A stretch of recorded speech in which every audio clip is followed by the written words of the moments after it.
Je me trouve dans l'ouest de l'île de Montréal, au refuge Le Ricochet. Ici, il y a 48 places, mais ça déborde depuis plusieurs jours déjà. On est à 113 de notre capacité. Donc, en plus des lits, on accueille des gens sur les sofas. On dépasse le ratio recommandé parce qu'on n'a pas le cœur de dire non à la porte.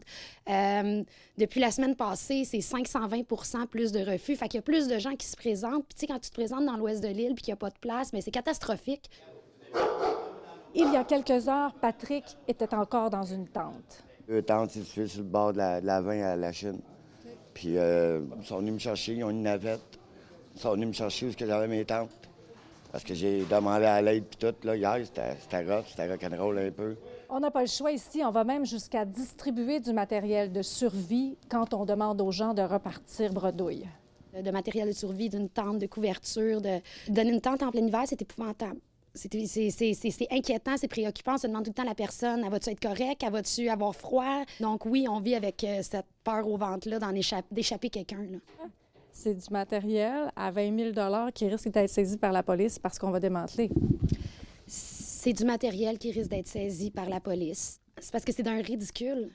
On investit de l'argent du gouvernement ou de fondations pour acheter de l'équipement qui va être remis aux poubelles par le gouvernement lui-même. Ça montre comment, sans solution structurante, bien, on n'arrive à rien, puis on fait juste faire du gaspillage de fonds publics, finalement. Comme vous le voyez, en bordure de la rue Notre-Dame, il y a encore des campeurs qui se préparent à passer donc des nuits extrêmement froides dehors. Et sur ma route, je rencontre Daven, que je vous ai déjà présenté. Il en a subi, lui, 7 des démantèlements. Et là, il a trouvé des conteneurs. Des conteneurs. Au moins, ces conteneurs, j'ai spoté des bons conteneurs parce que je m'assurais qu'il y a de l'aération. Tu vas chauffer ça au propane, il faut que tu t'assures que ça soit ventilé. Oui, il y a 3 trappes à travers les plafonds. La prudence avant tout, mais notre survie aussi. On a besoin... Ça, c'est pas mieux si on meurt dehors de fret.